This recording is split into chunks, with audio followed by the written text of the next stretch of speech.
Hello बच्चों, welcome to the YouTube channel GCA. आज की क्लास में हम लोग सीए फाउंडेशन अकाउंटिंग के बारे में डिस्कस करेंगे कि इसकी तैयारी कैसे करके हमें करनी चाहिए। सीए फाउंडेशन में अकाउंटिंग का 2 बुक है। जो बुक का नाम है वो है principles and practices of accounting, और बुक नंबर 1 जो है उसको हम लोग कहते हैं मॉड्यूल नंबर 1, एंड जो सेकेंड बुक है that is a module 2। First book में टोटल 6 चैप्टर हैं और सेकेंड बुक में टोटल 4 चैप्टर हैं। तो इस तरीके से अगर आप देखें तो दोनों बुक को मिलाकर आपको टोटल 10 चैप्टर पढ़ने हैं। तो यहाँ पर आप देख सकते हैं कि जो पहला बुक है उसमें 6 चैप्टर है, उसको भी अभी हम लोग डिटेल में देख लेते हैं। और जो पहला बुक है उसमें ज़्यादातर थ्योरी है, प्रैक्टिकल कम है। सेकंड बुक में ज़्यादातर प्रैक्टिकल क्वेश्चंस आएंगे, जैसे कि आप देख रहे होंगे नाम फाइनल अकाउंट पार्टनरशिप। तो यहाँ पर जो पार्टनरशिप है उसमें admission, retirement, death and dissolution वो सभी चीज़ें हैं। नॉन फॉर प्रॉफिट ऑर्गेनाइजेशंस जो आपका 12th या 11th में था उससे थोड़ा सा आगे है, और company account same as 11th 12th ही है। अगर चैप्टर नंबर 1 की हम लोग बात करें यहाँ पर, तो इसमें थ्योरेटिकल फ्रेमवर्क है, जिसमें आप देख सकते हैं कि meaning and scope of accounting और कॉन्सेप्ट, प्रिंसिपल्स एंड कन्वेंशंस हैं। अकाउंटिंग की टर्मिनोलॉजी भी है, लेकिन इससे कोई क्वेश्चन एग्जाम में नहीं आता। कैपिटल नेचर और रेवेन्यू नेचर का एक्सपेंस और इनकम क्या होता है इसके ऊपर कुछ है, तो इस पर बहुत ही क्वेश्चन आते हैं। अकाउंटिंग पॉलिसीज के ऊपर भी क्वेश्चन आता है, और accounting as a measurement discipline के ऊपर कोई क्वेश्चन नहीं आता। अकाउंटिंग स्टैंडर्ड से थोड़े बहुत क्वेश्चन आते हैं, एंड इंडियन अकाउंटिंग स्टैंडर्ड के बस आपको केवल नाम याद रखना है। तो इस चैप्टर से ज़्यादातर ट्रू फॉल्स और थोड़े बहुत थ्योरेटिकल क्वेश्चन आते हैं, कुछ खास क्वेश्चन आता नहीं है। जो सेकंड चैप्टर है उसमें 3 पार्ट हैं। Books of accounts, books of accounts से कोई क्वेश्चन एग्जाम में नहीं आता।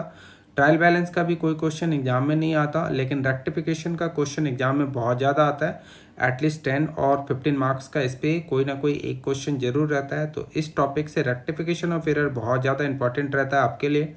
जो थर्ड चैप्टर है that is a bank reconciliation statement, ये आपने 11th में भी पढ़ा था और इस पे एग्ज़ाम में क्वेश्चन रहता ही है। तो इस टॉपिक को आपको बहुत अच्छे से कवर करना होगा।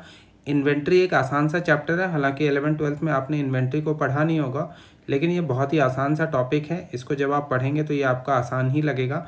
इस पे मैक्सिमम 5 मार्क्स के ही क्वेश्चन आते हैं, ज़्यादा क्वेश्चन इस पे आता नहीं है। जो अगला टॉपिक है that is a concept and accounting for depreciation, फिर ये चैप्टर आपके लिए बहुत ज़्यादा इंपॉर्टेंट है। इस पे भी एक प्रैक्टिकल क्वेश्चन एटलीस्ट 10 मार्क्स का रहता है। तो इस चैप्टर को भी आपको बहुत अच्छे से पढ़ना होगा, ये आपने 11th में भी पढ़ रखा होगा। जो फिर नेक्स्ट टॉपिक है वो कुछ बड़ा है, जो चैप्टर नंबर 6 है that is accounting for special transaction. इसमें टोटल 5 चैप्टर इन्होंने डाल रखे हैं। जो पहला चैप्टर है वह है bill of exchange and promissory note, same as class 11th।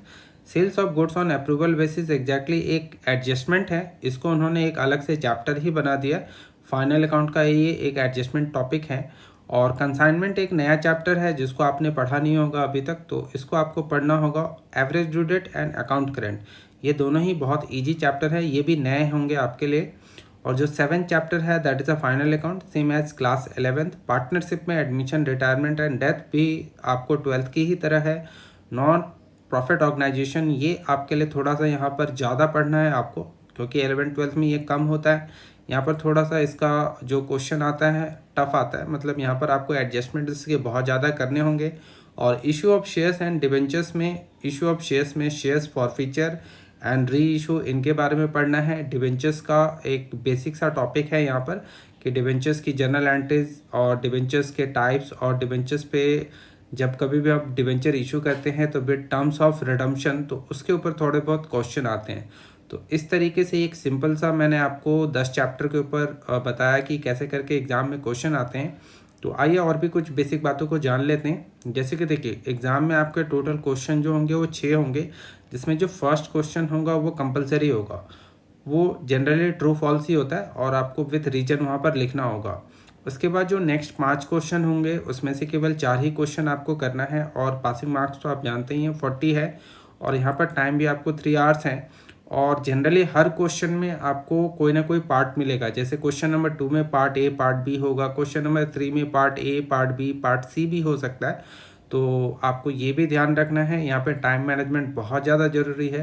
तो ये आपका अकाउंटिंग का क्वेश्चन पैटर्न था। तो आई होप इस वीडियो से आपको कुछ बेसिक जानकारी ज़रूर मिली होगी। तो thanks for watching the video.